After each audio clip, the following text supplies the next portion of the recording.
Oi, gente. Faz tempo que eu não apareço por aqui, então Hoje eu vou fazer a leitura do primeiro capítulo de A Sombra das Vossas Asas, da Fernanda Young. Eu tô com essa edição aqui. Tá espelhado, mas eu vou pôr aqui na descrição link pra compra, link de resenha. De que ano é isso? Pera aí. 97, caraca. Quando no leito me vem vossa lembrança, passo a noite toda pensando em vós, porque vós sois o meu apoio, exulto de alegria à sombra das vossas asas. Salmo de Davi, quando se achava no deserto de Judá.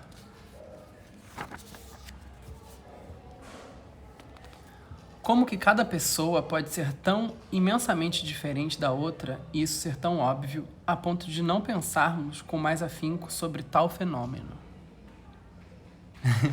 Ô Gobo, para de besteira.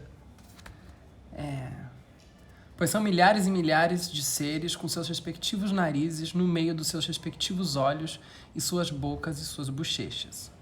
Orelhas de abano ou pequenas demais. Lábios grossos ou desses estreitos. Olhares vesgos, verdes, azuis, castanhos. Nem gêmeos idênticos são tão idênticos.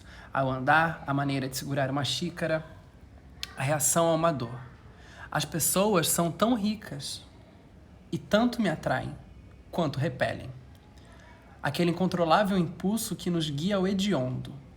Uma vez eu estava na fila do supermercado, era uma longa fila, e eu tinha apenas que pagar por uma garrafa de uísque. Tentava me distrair da irritante espera. Quando vi uma mulher monstruosa. A formação craniana dela era deformada, fazendo com que um olho quase saltasse da testa e que os cabelos surgissem de um tampo gigantesco. Berrei. Foi terrível a minha reação. Mas, pega pela surpresa e feiura, não tive alternativa. Fico imaginando se eu fosse a mulher monstro. Como seria? Se ainda estaria viva ou se teria me matado, ali mesmo no supermercado. Quem sabe antes. Mas não era exatamente sobre isso que eu estava falando, e não quero fugir dos meus pensamentos iniciais. Falava sobre o único que é cada ser humano. Bom assunto. Porque somos tão tagarelas, tão impacientes na nossa agilidade de modernos, que não enxergamos os outros, seus ingredientes especiais. Então não importa quantas pessoas morreram na enchente da semana passada. Elas já são mortas. E coitadas, assim deviam ser. Ninguém pensa que a criança que dormia enquanto morria soterrada era, pela primeira e última vez no mundo, ela. Aquela criança não vai voltar. Dela, restou o olhar que é da mãe, os pés chatos que são do pai e um irmãozinho que tem a mesma pinta de nascença na coxa. Parem um pouco pra ver. Ei, Lara. Ei, Edu. Ó a galera. Timbó. Nossa, uma galera audiência, né? Pra você que chegou agora, eu estou lendo o primeiro capítulo de A Sombra de Vossas Asas, da Fernanda Young. Desde pequena tenho esse hábito, injustamente confundido como não fazer nada, de ficar observando as pessoas. E jamais foi desagradável fazer longas viagens de ônibus, morar longe de tudo. Em parte, aliás, foi este o motivo de tantas elucubrações. Bastava ter lugar para sentar e alguns tipos para analisar. Eu era capaz de concluir sobre uma vida inteira, só precisava olhar a nuca do indivíduo. Foi quando determinei que existem apenas 3 defeitos físicos decididamente irremediáveis. Caramba, que difícil. Foi quando determinei que existem apenas 3 defeitos físicos decididamente irremediáveis.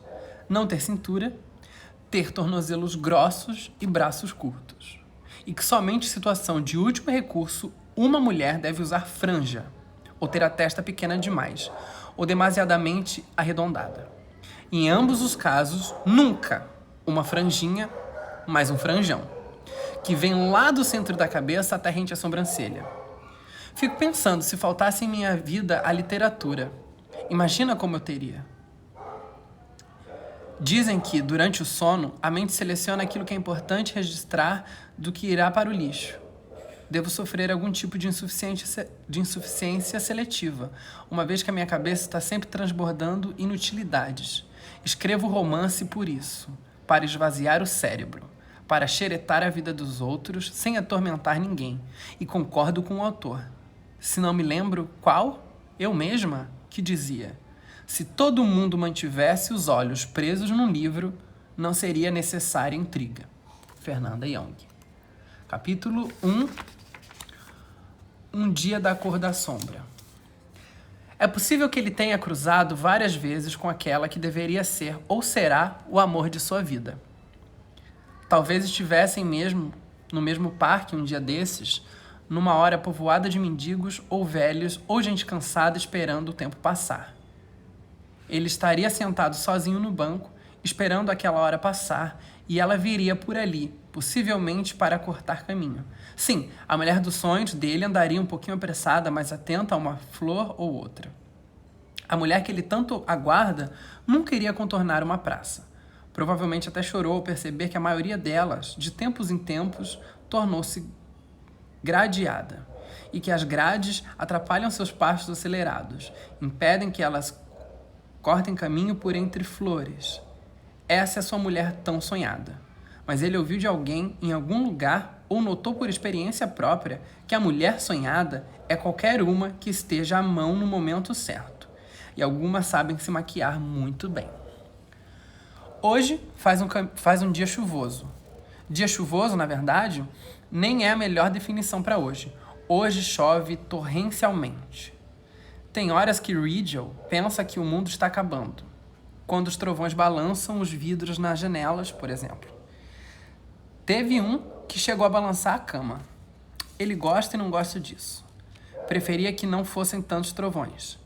Fica imaginando se deve ou não deve desligar a TV, pois sempre soube que televisão e espelho atraem relâmpago. Mas também, se desligar o aparelho, pouco vai lhe restar de fazer. Se bem que não. Tem um monte de filme para revelar e uma cacetada de telefonema para dar. Claro, a TV é mais convidativa.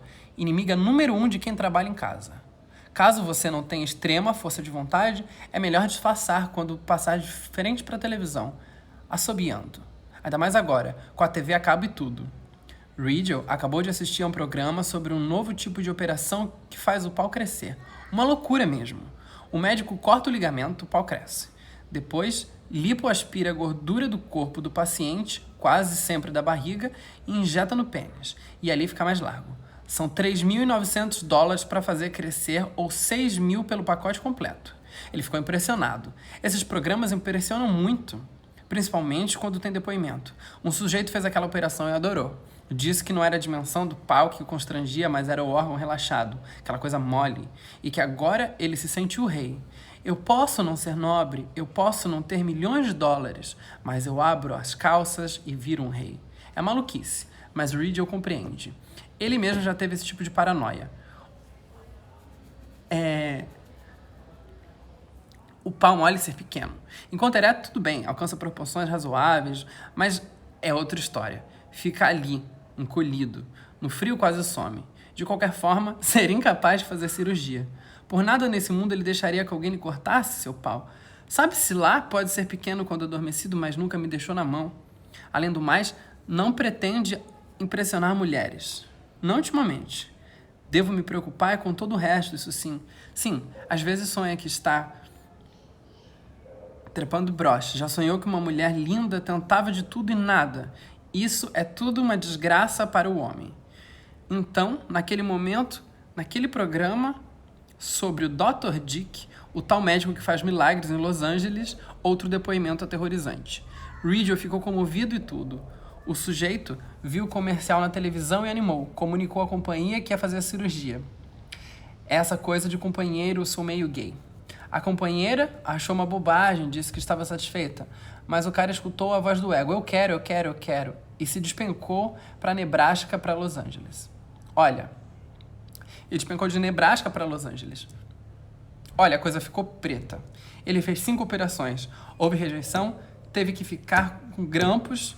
Rigel ficou chocado na hora dos grampos, porque não tinha mais como dar pontos. Resumindo, o cara ficou impotente. Sabe lá o que é isso? Foi o que o homem disse. Eu fiz essa operação para agradar, agora ninguém me quer, nem eu me quero. O problema de Riegel é que ele pensa muito. Acabou o primeiro capítulo.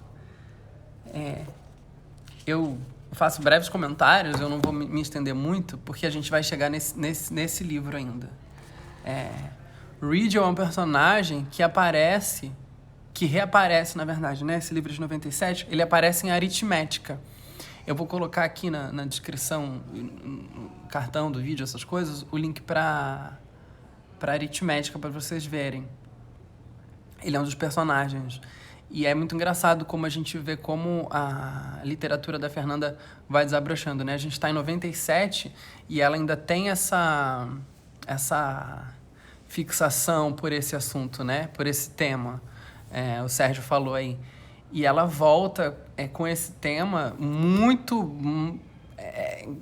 na literatura dela, ela sempre fala, né? Dessa coisa do órgão masculino, enfim, e morte ao pênis.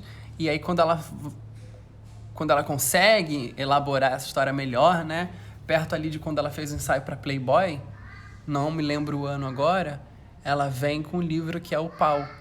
Que aí Enfim, a gente vai fazer essa leitura aqui outro dia. Obrigado por ter assistido e até a próxima. Deixa eu ver quem entrou aqui, né? Que depois as pessoas ficam brigando comigo. Tá. Valeu, gente.